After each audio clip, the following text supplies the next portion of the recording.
L'euphorie de la victoire est brutalement interrompue par les cris de joie de notre héros, qui surprennent quelqu'un à proximité au moment même où il se vante de ses 18 éliminations et de son nouveau record personnel. Une réprimande cinglante résonne dans la pièce, lui rappelant de baisser le ton le soir. Dans la confusion, il lâche prise et la partie bascule. La tension retombe lorsqu'une voix inquiète perce la torpeur du jeu, l'incitant à envisager de chercher du travail malgré ses protestations décousues concernant sa victoire presque acquise. La réalité de sa situation stagnante le rattrape, accompagné par le souvenir de la retraite imminente de son père et l'urgence de trouver un emploi discret. Le poids du temps perdu et de la passion qui s'éteint l'accable. 2 ans auparavant, il était professeur de lycée et prenait un réel plaisir à voir ses élèves grandir et mûrir. À cette époque, enseigner ne lui pesait pas. Mais tout a basculé après un certain incident. Malgré ses efforts pour rester discrète, l'inquiétude de sa mère quant à son avenir est palpable.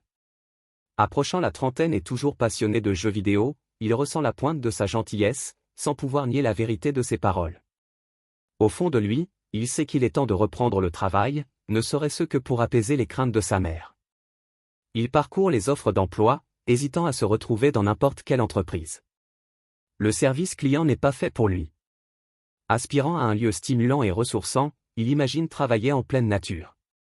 Soudain, une annonce pour un poste d'enseignant dans un lycée privé pour filles, perdu au cœur des montagnes, attire son attention et fait naître en lui une lueur d'espoir.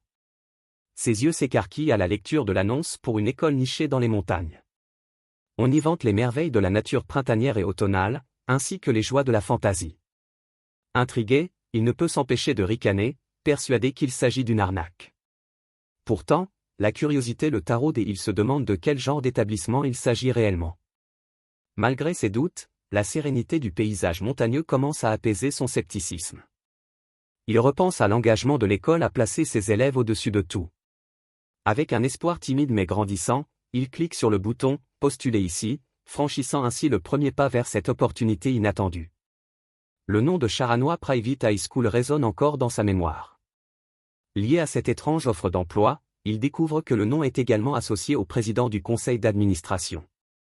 Épaississant le mystère avec une résolution tranquille, il se prépare à aller de l'avant, à s'aventurer dans l'inconnu. D'une manière ou d'une autre, Itamar Ray est devenu professeur dans cette mystérieuse école. Dès aujourd'hui, repensant à son acceptation inattendue, il se souvient avoir cliqué négligemment sur le bouton « Postuler ». Il ne s'attendait pas à réussir la présélection à distance sans problème. Maintenant, avec un mélange de nervosité et de détermination, il s'avance dans ce nouveau chapitre. En descendant du bus, il se rappelle que c'est un nouveau départ et décide de faire de son mieux sans s'épuiser.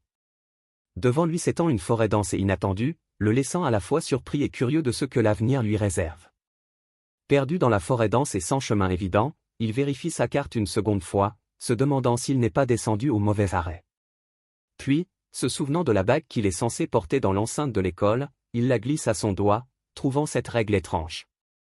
Soudain, un bruissement attire son attention et, à sa grande surprise, un sentier caché se dévoile devant lui. Après un instant d'incrédulité de ne pas l'avoir vu auparavant, il admet être fatigué, mais continue son chemin. Enfin, l'imposante façade du lycée Shiranui apparaît, scintillante sous le ciel lumineux.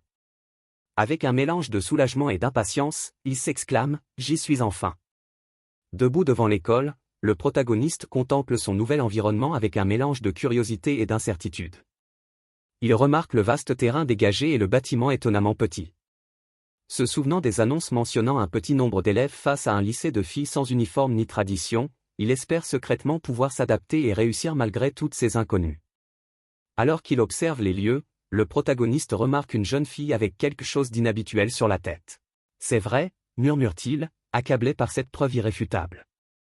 Le cœur du protagoniste s'emballe tandis qu'il peine à saisir la réalité qui se déroule sous ses yeux, se demandant si tout cela est bien réel.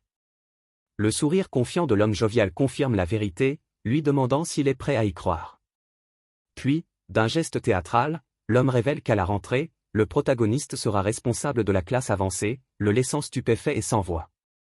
Le protagoniste, sous le choc, s'exclame, incrédule, qu'on lui confie une telle responsabilité du jour au lendemain. L'homme jovial répond calmement que cela dépend de sa réponse, expliquant qu'il ne s'agit pas d'une école ordinaire.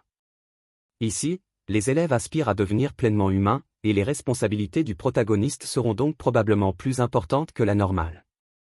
Le protagoniste, encore sous le choc, contemple l'étrange réalité de l'école et de ses élèves non humains. L'homme jovial lui demande s'il continuera d'enseigner ici, lui rappelant que refuser signifierait replonger dans l'incertitude de la recherche d'emploi. Le poids de cette décision pèse lourd sur le protagoniste, confronté à un avenir incertain et plein d'inconnus. D'une voix posée, il accepte cette lourde responsabilité, marquant le début d'un nouveau chapitre. Depuis, il se prépare sans relâche, se plongeant corps et âme dans le travail qui l'attend. Une semaine plus tard, il se tient devant la porte de la classe, prêt à entamer son second mandat d'enseignant. Alors que le chaos habituel de la journée scolaire se fait entendre derrière eux, les élèves répètent avec énergie la sora et la danse bushi, bien que l'un d'eux insiste sur le fait que les hanches doivent être plus basses. Pendant ce temps, le protagoniste observe nerveusement, submergé par l'effervescence de la scène et la pression de maintenir le cap. Soudain, il appelle tout le monde pour recommencer, annonçant que c'est l'heure de la récréation. Il interrompt maladroitement la répétition de danse animée, exhortant les élèves à se calmer pour la récréation.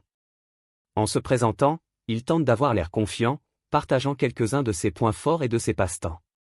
Pourtant, sous cette façade, le doute persiste dans ses yeux, révélant son incertitude intérieure. Un silence s'installe dans la classe, révélant 4 élèves aux personnalités uniques. Leurs expressions, tantôt joyeuses, tantôt contemplatives, reflètent l'énergie diverse qui emplit la pièce. Une fois de plus, une atmosphère incroyable, presque magique, se fait sentir. Le protagoniste, bouleversé par cette ambiance surréaliste, réalise que tous ces enfants ne sont pas humains. Le regard figé par l'incrédulité, il est interpellé par l'un des élèves, aux oreilles de renard, qui lui demande doucement si quelque chose ne va pas, brisant ainsi la tension. Gêné, il nie aussitôt être sous leur charme, tandis que les autres le taquinent gentiment, le laissant embarrassé et tentant de reprendre ses esprits. La fille aux oreilles animales le provoque, lui demandant s'il les trouve dégoûtantes maintenant qu'il les a vues de près. Il balbutie, confus, se demandant s'il est mis à l'épreuve. Son sourire narquois s'élargit tandis qu'elle insiste pour qu'il clarifie ses véritables pensées. Le protagoniste reste immobile, perdu dans ses pensées, tandis que défilent devant ses yeux les souvenirs de ses élèves si particuliers. Il réfléchit profondément à ce qu'il a vraiment ressenti en apprenant leur existence. Aux prises avec ses propres émotions, la question persiste. Quelle a été sa réaction sincère? Avec un doux sourire, le protagoniste admet avoir été heureux d'apprendre leur existence. Non pas malgré, mais bien parce qu'il déteste les humains. Son honnêteté surprenante intrigue la jeune fille aux oreilles animales, qui se demande s'ils ne rêvent pas tous secrètement d'être humains. Le protagoniste interroge les autres sur les raisons de leur désir d'être humain, conscient du caractère potentiellement déplacé de la question. Il médite ensuite avec amertume sur les humains, les jugeant égoïstes et insensibles, et exploitant la bonté des personnes honnêtes. Malgré cela, il admet que les humains exercent encore une profonde influence sur lui, le poussant presque à bout. La fille aux oreilles d'animal sourit chaleureusement, admettant que malgré tout, ce désir est ce qu'ils souhaitent tous vraiment. Les autres écoutent attentivement, leurs expressions mêlant contemplation et résolution tranquille. Le protagoniste, absorbant ses paroles, acquiesce discrètement à sa réponse et s'excuse de sa question indiscrète. La fille s'illumine, avec empressement, lui pose une question personnelle, le prenant au dépourvu. Il se dit qu'elle est difficile à cerner tandis qu'elle insiste avec enthousiasme, curieuse de savoir s'il a une petite amie. Sa réponse, non, résonne encore, empreinte d'une douce mélancolie. La fille aux oreilles d'animal lance un regard noir au protagoniste, l'avertissant qu'imaginer qu'elle puisse déménager est un signe évident de franchissement des limites avec les élèves. Nerveux, il tente de s'expliquer, mais ses paroles abruptes le rendent méfiant et incertain. Soudain, une autre fille fait irruption, réprimandant la première pour sa dureté, la jugeant déplacée. La jeune fille au béret affirme avec assurance que l'âge n'a pas d'emprise sur l'amour. Tentant de mettre le protagoniste d'accord, il proteste, insistant sur le fait qu'il n'est pas un lacon, mais admettant qu'il perçoit des sentiments naissants, non pas envers Yuzami, mais peut-être envers Minizuki. Pendant ce temps, la jeune fille à lunettes nie catégoriquement toute possibilité d'une telle chose. Son expression sérieuse contraste avec l'atmosphère enjouée. Le protagoniste est troublé, niant toute intention de séduction malgré sa surprise face à la maturité apparente de l'une des filles. La jeune fille au béret défend bruyamment le charme juvénile de Yuzami. Intimant à Kuka, à la langue acérée, de se taire au milieu de leur chamaillerie, le protagoniste se demande en silence s'ils s'entendent vraiment bien. Le protagoniste lève les mains, réclamant le calme alors que les filles poursuivent leurs échanges animés. Il demande à chacune de se présenter, tentant de structurer un peu cette scène chaotique. Souriant intérieurement, il ressent une douce nostalgie. Pensant silencieusement, ça me rappelle des souvenirs, il se prépare à passer en premier. Aneta Tobari se présente avec assurance, révélant qu'elle est une pigrièche. Se présente avec un sourire éclatant, expliquant son rêve de devenir humaine pour pouvoir danser. Elle admet que l'absence de jambes humaines limite sa capacité à faire de légers pas. Mais sa passion pour la danse transparaît lorsqu'elle partage avec joie son passe-temps, regarder des vidéos de danse. Malgré son enthousiasme, elle est rapidement interrompue, révélant un côté enjoué à son explication sérieuse. Aga Miyazaki, une louve à l'air pensif, se présente avec hésitation. Elle confie que son désir de devenir humaine vient de son refus de laisser les choses inachevées. Sous sa timidité apparente, le protagoniste, animé d'une détermination tranquille, exprime sa gratitude et revient sur ce qu'il a appris de la personnalité de chacune.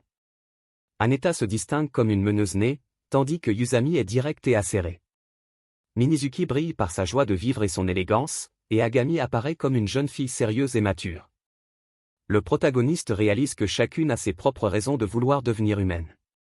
Tout en admettant ses propres sentiments ambivalents envers les humains avec une résolution tranquille, il exprime le désir de comprendre véritablement les humains que ses filles admirent. À l'aube de cette nouvelle saison, il souhaite à tous une belle année ensemble. Née dans les profondeurs obscures de l'océan, la sirène médite sur ces êtres curieux que sont les humains. Semblable et pourtant si différente de son espèce. Intriguée par leur maladresse, elle décide sur un coup de tête d'aller les voir de ses propres yeux. S'aventurant à la surface malgré les interdictions habituelles, le regard doux de la sirène se pose tendrement sur son double humain. Un reflet de la curieuse dualité qui l'habite. Ce moment capture le lien discret entre ces deux mondes, laissant présager le voyage à venir. 3 semaines après sa prise de fonction au lycée privé de Shiranui, le jeune professeur se sent prêt pour sa journée. Son mentor, Osino Satu, un professeur d'histoire-géographie chaleureux et abordable, l'accueille avec entrain, instaurant une ambiance conviviale pour le début de leur journée. Le jeune professeur repense aux surprises de sa première semaine, constatant que l'établissement est loin d'être ordinaire avec ses élèves si particuliers. Son mentor lui offre un sourire chaleureux et une tasse de café, lui promettant soutien et conseil face aux difficultés. Reconnaissant, le professeur remercie Yuki Sensei pour sa gentillesse qui l'a aidé à s'intégrer dans ses nouvelles fonctions. Une silhouette radieuse apparaît soudainement, les saluant d'un large sourire et d'un geste énergique de la main. Le cœur du jeune professeur s'emballe, frappé par sa présence angélique. Cette figure rassurante, c'est Yuki Sensei, la professeure de sciences, dont le calme apporte une sérénité apaisante à ses journées trépidantes. Surpris par son regard insistant, elle s'approche brusquement, pose délicatement la main sur sa joue et lui demande de ne pas bouger. Son cœur s'emballe, à la fois confus et captivé par son audace inattendue. Un silence pesant s'installe entre eux, chargé d'une tension nouvelle et intime. Déconcerté, le jeune professeur reste étourdi et rougit tandis que Yuki Sensei ramasse avec enthousiasme son cil tombé. Son ami lui suggère maladroitement de mettre un terme à ces rencontres rapprochées. Bien que Yuki Sensei admette timidement sa naïveté, elle lui donne parfois le vertige. Reconnaissant du soutien de ses collègues, le jeune professeur réfléchit à tout ce qu'il a appris sur cette école hors du commun. Le lycée privé Charanois est un lieu unique, dédié à aider ceux qui ne sont pas humains à devenir humains. Son programme scolaire est conçu spécifiquement pour favoriser cette humanité. Il met l'accent non seulement sur l'enseignement général, mais aussi sur les compétences sociales et sur un score d'humanité caché, utilisé par le personnel pour évaluer le degré d'humanité de chaque élève. Les élèves sont évalués par un système de votes individuels. Les classes sont organisées par niveau de compétence plutôt que par âge, en commençant par le niveau élémentaire et en progressant au fur et à mesure des progrès. L'obtention du diplôme est décidée lorsque l'élève est jugé prêt, quel que soit le temps nécessaire. L'objectif ultime des élèves est de s'intégrer pleinement à la société. Notre jeune professeur médite sur le poids de sa responsabilité envers la promotion qui approche de la remise des diplômes. Pourtant, malgré la mission unique de l'école, celle-ci demeure largement méconnue du grand public. L'école est dissimulée au monde extérieur par un sortilège jeté sur la forêt environnante, rendant impossible de voir ou de trouver le chemin sans un anneau spécial qui annule le sort.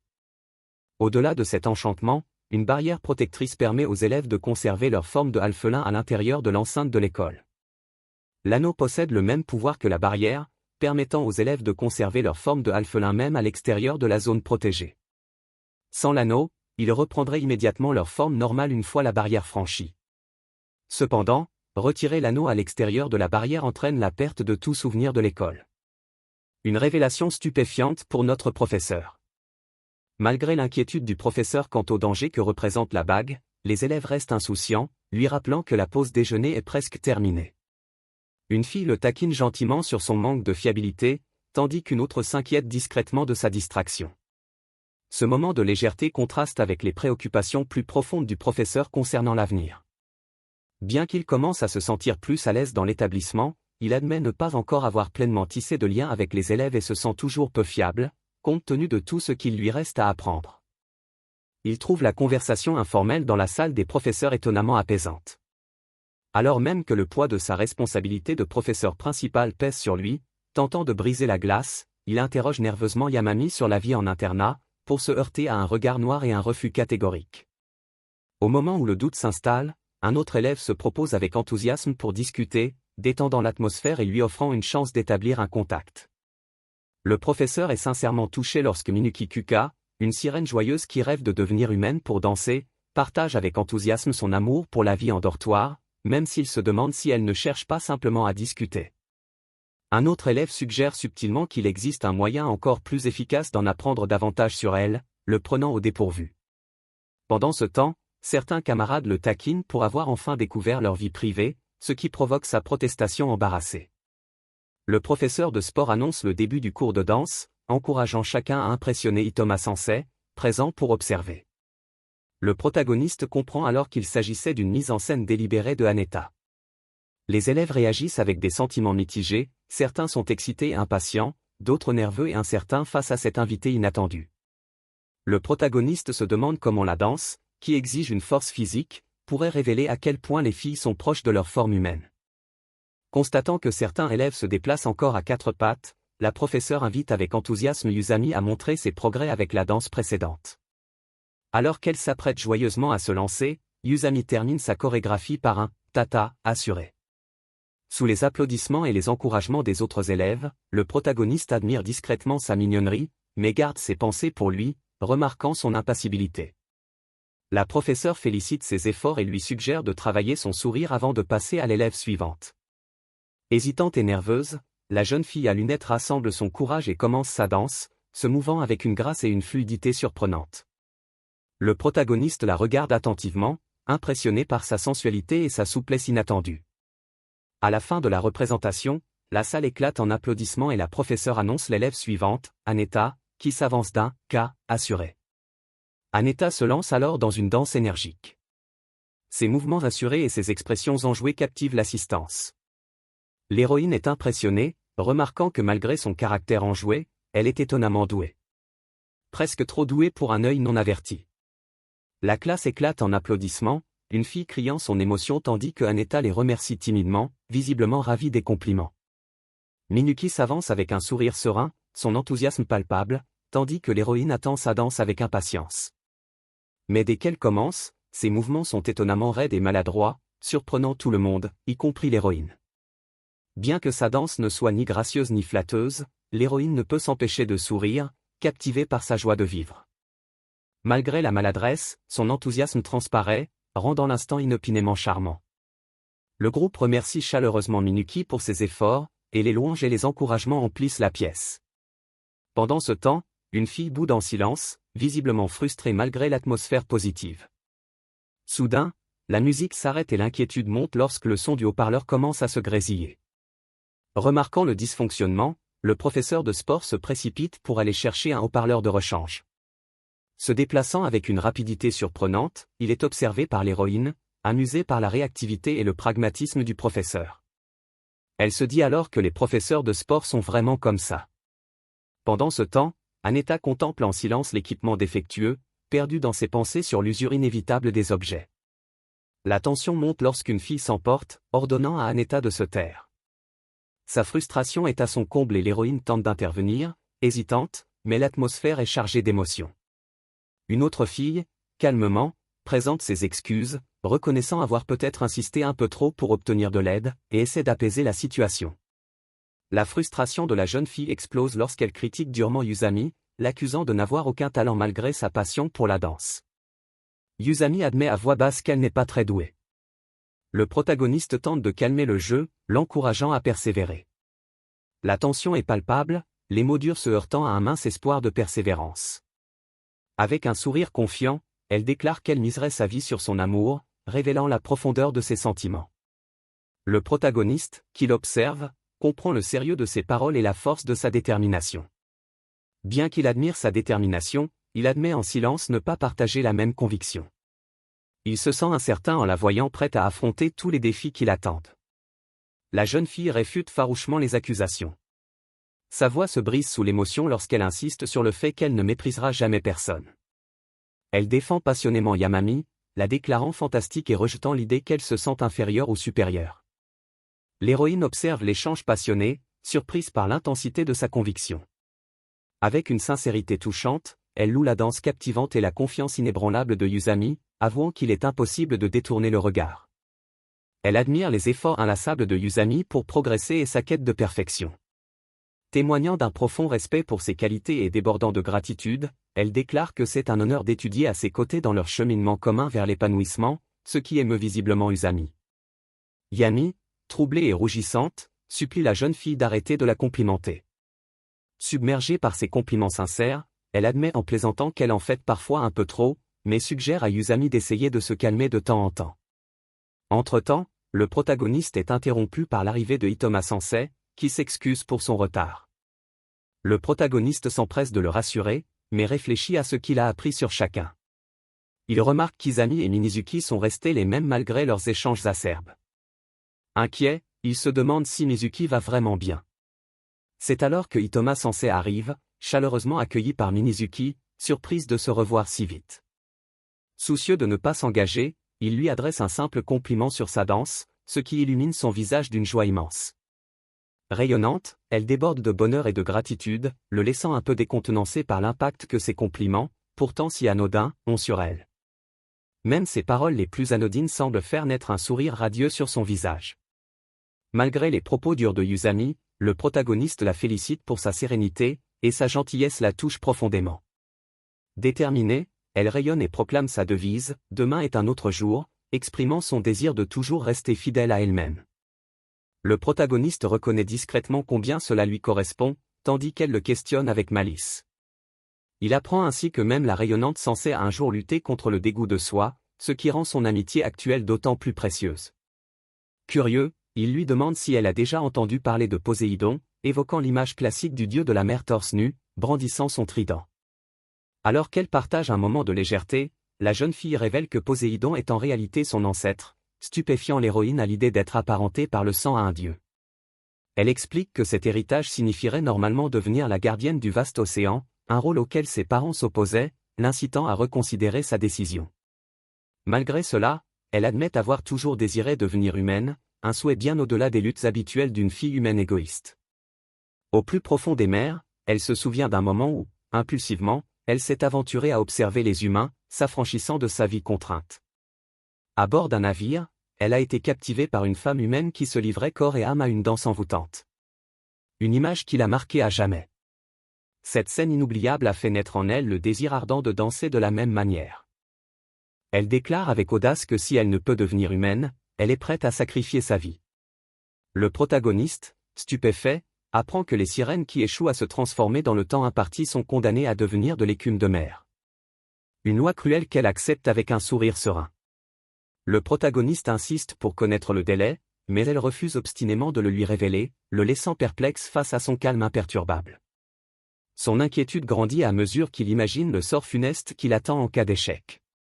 Pourtant, elle l'assure avec confiance qu'elle deviendra humaine, le taquinant en lui disant de rester vigilant et de ne pas cligner des yeux. Avec une détermination rayonnante, elle déclare que demain, elle se tiendra parmi les humains. Non pas avec une queue, mais sur ses deux jambes, prête à embrasser le monde dont elle a toujours rêvé. Son sourire joyeux rayonne d'un espoir et d'une résolution inébranlable. Le protagoniste admire en silence son incroyable force. Touchée par son esprit indomptable, elle prend une pose fière et assurée, déclarant qu'elle est debout, et il ne peut s'empêcher de rire chaleureusement devant sa confiance contagieuse. Leur conversation s'achevant, elle s'éclipse précipitamment, reconnaissante de l'instant partagé. D'un clin d'œil malicieux, elle promet de ne pas hésiter à faire appel à lui en cas de besoin. Rayonnante de confiance, l'héroïne savoure sa capacité à afficher un sourire si déterminé, certaine de continuer à tracer son propre chemin. Tandis qu'elle avance, l'avenir dont elle rêve commence à se dessiner, plein d'espoir et de promesses.